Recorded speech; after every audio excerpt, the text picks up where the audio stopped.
About a month ago, Ish, Minecraft YouTuber, uploaded his video, 1,000 players simulate civilization, rich and poor. Yes, I was a part of this event. Personally, I think this is the best video that's dropped this year on the entire platform. How much of it is scripted? So basically, everything in the event, except for one thing that I'm going to comment on when we get there, everything was just like genuine. That was real, like no scripting. It just happened. And then Ish basically takes that event and then makes a story out of it. So some of the things are inaccurate. Some of them he takes some like creative liberties. It's based on a true story. All the nations were pre-planned like a week before the event. Some of them had been planned for months. As the fire people, the volcano people, we saw that there was a volcano on one of the islands. We were like, oh, we want to go to that island. We just kind of accepted the limitations of being on the poor island, but we didn't know that one of them was going to be the poor island, one of them was going to be the rich island. We just figured, hey, this one has like, you know, desert and then a volcano. We didn't think it would be like so jarring in the difference, island 1 versus island 2. We thought it would be a generally even playing field, but as we see, it wasn't. Infernus was created by Harvest. He's a Rust YouTuber, and our queen Seneca, she was there before the event started. She was one of our like best, I guess, diplomats and like leaders, so she kind of got the role of queen, and then Harvest was the king. I also got word that there was a small group of people who had chosen to settle in a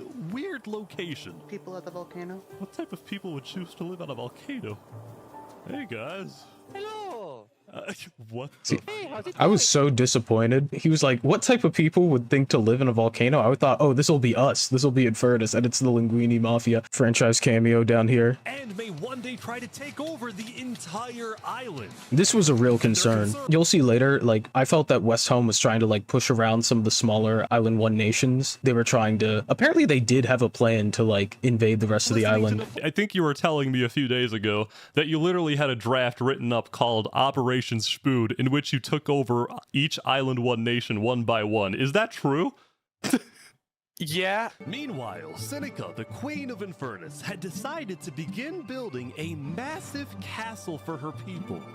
So the castle was designed and built by Fleb and Goofy, so you'll see their names pop up in the video. Scattered throughout the volcano were pieces of netherite, the rarest and most powerful mineral in all of Minecraft. Not even Island 2 had netherite. It was the single secret advantage that Island 1 had.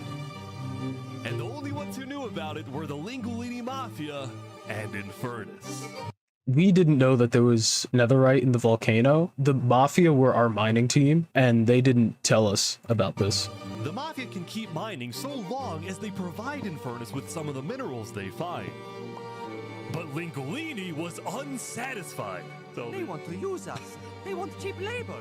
I'm not giving them anything. Linguini... So, okay, let me play a clip that I have from day 1 of the event, because this is pretty important to the story. So Mario said there, like, that they felt that they were being used, but here was us in a meeting after day 1. Hey, Mario. Hello, I have a proposition to make. Yeah, what's up? Oh my god. What the fuck? we- Mario. No, Mario. the Mafia would like to have an official role as the sole miners for Infernus. They asked to be the mining team for us, and we... No, first, and we Consider already it have a done. strip mine Consider going. it done. And we'd Consider like it done. to...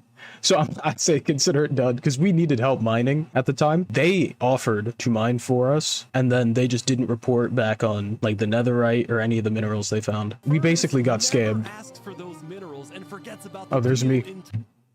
It's me. Interest to allow the Covenants to mine. What happened was they came in to mine at the volcano, and some of our people chased them, attacked one of them. Obviously the Covenant they weren't happy about that, and they killed 2 of our members, and we didn't really have any leverage or negotiating power since they were the stronger nation. But when other nations like West Helm started asking if they too could mine in the volcano, Seneca said no.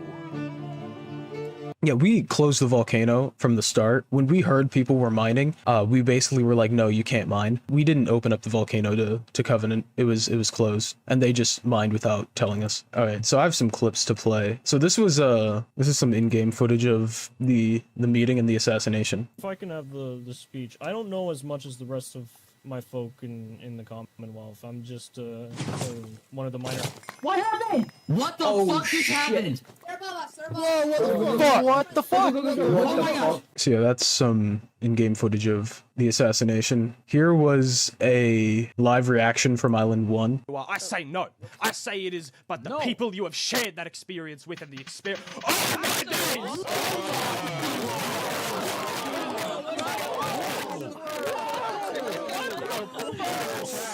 People on Island 1 knew who the Island 2 leaders were, so they recognized the names in chat when people died. So they knew that this was significant. Obviously, when 6 people die at once, that's significant. But, like, it was more than just 6 random people. It was 6 leaders and high-ranking people. And then this is just another funny clip. And I'm gonna turn around, and you're gonna fire an arrow at me. And I am gonna turn around just as you fire and block it with my shield. Aim for the head. You may fire at will, Mario. Okie dokie. Let's go.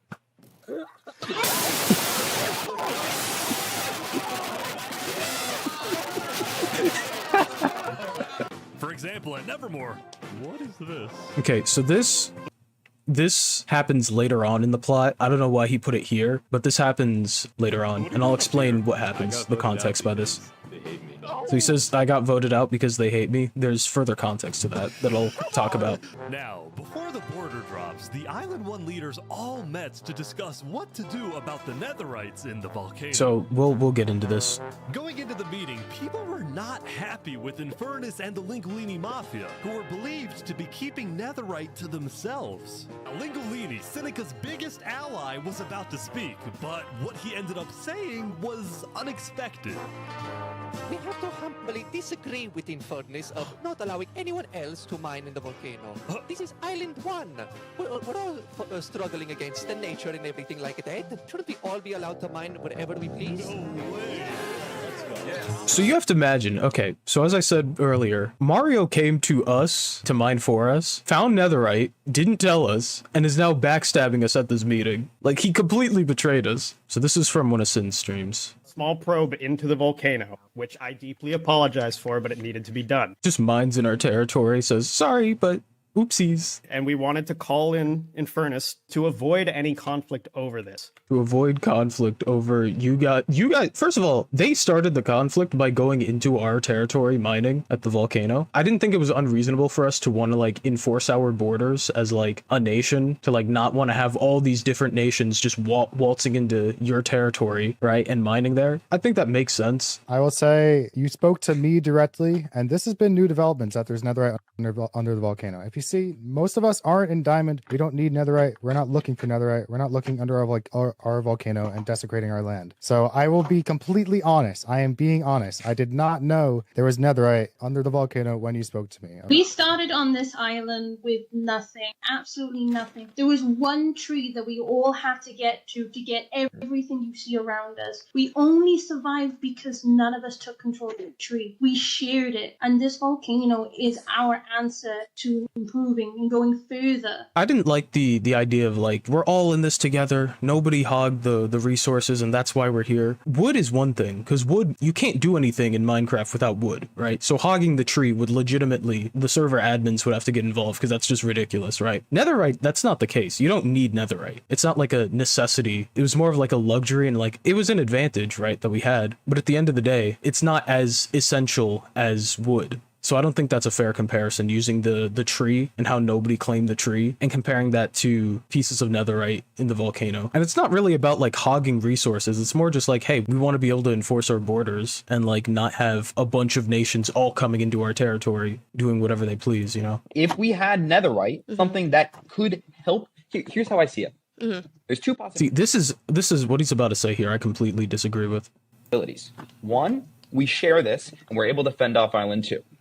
2, Island 2 comes and they take it for themselves. See, the problem, it's built on the faulty premise that Island 2 was just gonna, as soon as the borders dropped, that they would just invade. It didn't happen. It wasn't going to happen. More importantly, like, those aren't the only two, like, outcomes, right? And I think it was fear-mongering of like, ooh, Island 2 is gonna attack us. We all need to unite. You need to give us the netherite. Like, I felt like they used that as leverage to kind of push us around. It's just not true. Like, they weren't going to invade. This is an incredibly valuable resource. It's the only resource that we have. It's the only advantage that we have against Island 2. And if if you're going to gatekeep it, if you're going to try to trade it at some insane rate, you're going to have a monopoly on the netherite. I don't think that that's right, and I think that's going to set us up for failure. What he says there, like, you're going to make us trade for the netherite. What's wrong with that? Like, we were a struggling nation, right? We didn't have, as Sin said, she didn't have pants. Like, we didn't have the resources necessary because our mining team bailed on us. Like, why is it really that crazy? Like, hey, we have netherite. We could give you some of the netherite, which is what we have, and then you give us resources to help build us up. That's island unity, right? I think that fits the bill of like being united more than just having all these other nations mine in our territory, stealing the resources beneath us. Or at the very least, like if we gave them the rights to mine under the volcano, like they would also give us some stuff in exchange, you know? Like obviously you could argue that Infernus was hoarding or like being stingy, right? But I don't think the leaders in the event were acting in good faith when trying to argue or like demand that we open up access. I don't think so. I think it was a mutual failing. I think there were better solutions than what ended up happening. She wants to have it if we give her a lot of resources and we trade. Is that what? Like, why is that a bad thing?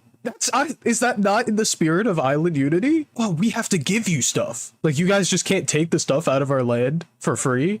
Oh, that's terrible. This is about unity, right? And by unity, it means we get the stuff in your land and we don't give anything. What I'm trying to say is I want our people to be able to thrive again. First and foremost, like, let us feed ourselves. Like, what she's saying makes sense. It makes sense that as the leader of Infernus, her priority would be Infernus and not the sovereignty of the entire island, right? It makes sense that her priority is her people, try to get our people's mouths fed before we focus on other people. Because they're saying like, oh, you're hoarding the netherite. We didn't mine any netherite. We didn't have it. It was in the volcano, but we didn't have any. We didn't get to reap any of the benefits of like living there. So at least let us get the resources for ourselves first, make sure that we're set. So I kind of agree with what she's saying, right? So we're kind of going around in circles on this one, and we're not making much grounds on it. I would like to pitch the offer that each nation would have 2 delegates who can go in and mine. And what we will offer in return is a one-time payment that will help them. For each delegate you want to send,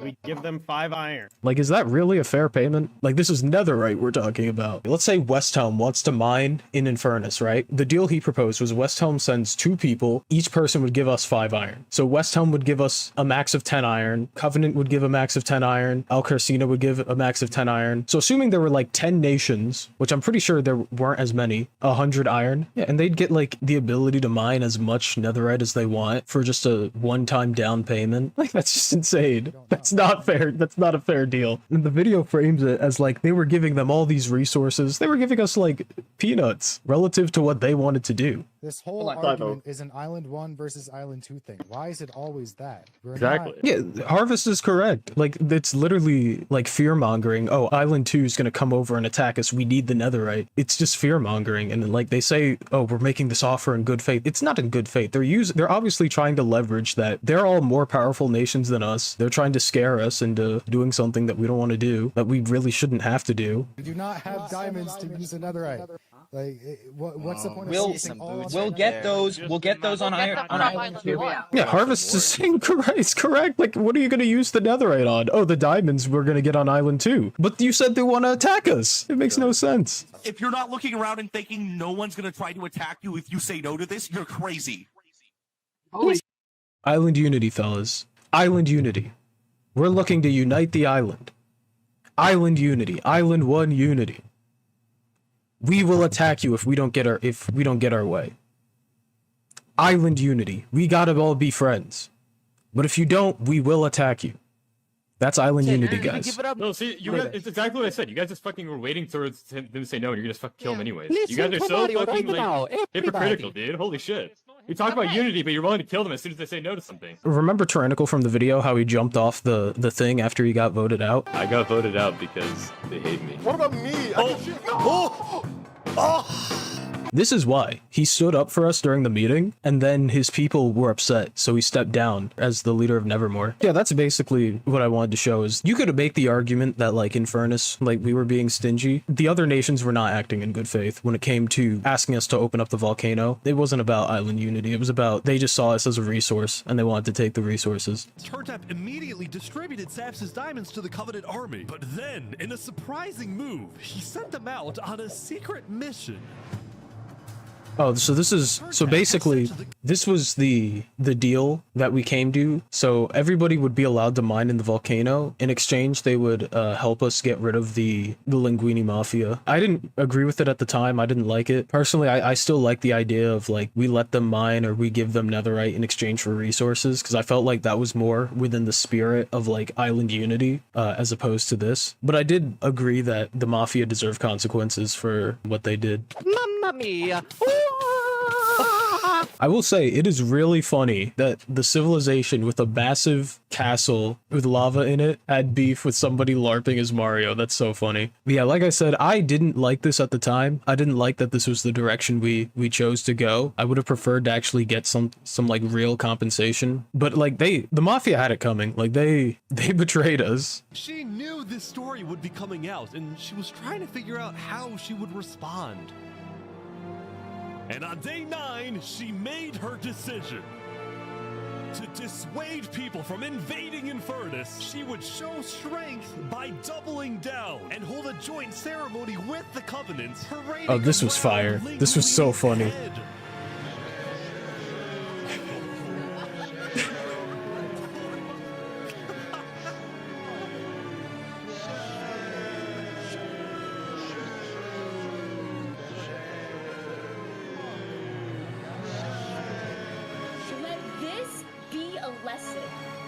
I'm in the back somewhere. Who disrespect our volcano.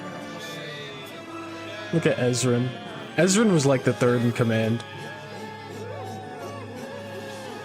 Or farming for no reason. Anyways, this was a different montage or like clip Ish made during the event.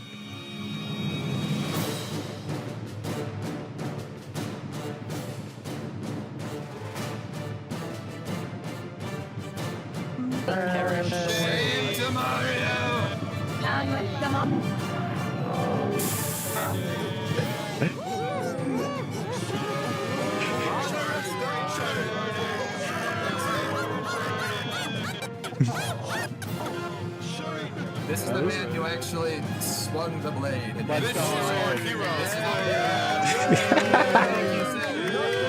Davert. But the search for Flux didn't take long. Someone just saw Flux going up the volcano. Okay, so this was scripted, like in the event scripted, because they wanted the Saps Flux plotline to be the main plotline of the event, but they wanted the final battle to be at the Infernus volcano because they thought we had the best build. So the mods forced us to harbor Flux. Like that wasn't a choice that we made. That was something that they forced us to do for a better story. Personally, I didn't know who Flux was. So initially when they said we had to take on Flux, I was like, okay, whatever. And then I tried like recruiting allies. And people were just like, oh, you're harboring Flux. No, we're not doing that. We were just kind of screwed at that point. I think overall it makes for a better video, like having the final battle be at the Infernus Castle. It kind of like incorporates both islands. I think it works. If we just didn't take in Flux, we would have won. Okay, send out the Covenant. If we had one more ally fighting for us and not against us, we would have won. Dude, this is so much aura.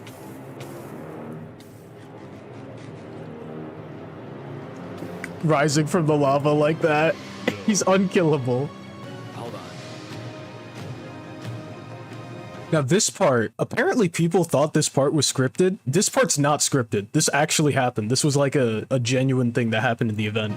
Like it's so epic that this was real. It's like the perfect finale to the entire video. And it was real.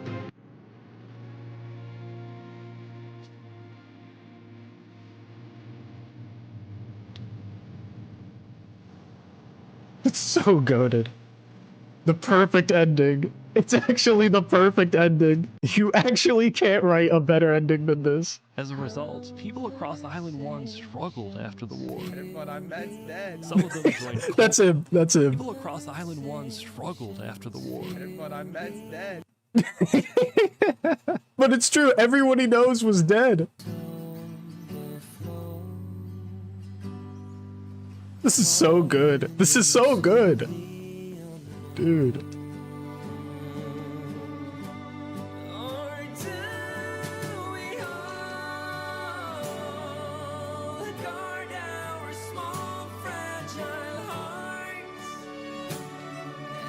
Yeah, unironically video of the year. Best video Ish has made, honestly. Yeah, great video. Ish did it once again.